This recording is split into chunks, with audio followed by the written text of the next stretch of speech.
লড়াইয়ের মাঠ থেকে আমরা সরবো না। যত সময় আমাদের রক্ত আছে দেহে, আমরা লড়াই করে দেগঙ্গা ইনশাল্লাহ আমরা জিতবো জিতবো জিতবো।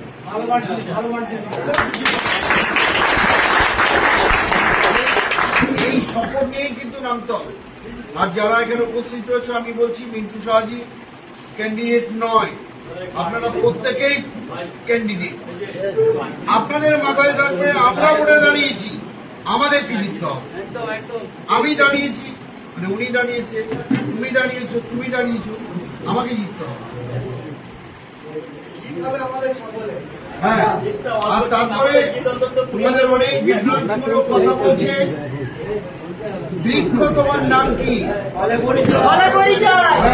ওইটাই শুনে ইনশাল্লাহ এই বেইমানির রক্ত খুব বেশি নেই। তোমরা হয়তো কোশ্চেন করতে পারো, তাহলে দল আপনাকে এত সম্মান দিলে এই করলো, তাহলে দলটা ছাড়ছেন কেন?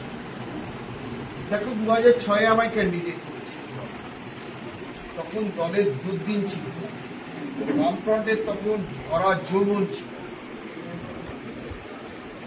আমি কিন্তু লড়েছিলাম, শাসন যদি না পারতো আমি জিতে যেতাম। তাহলে যে প্রবাদ বাক্যে রয়েছে না, যেখানে হরাই সেখানে জিত।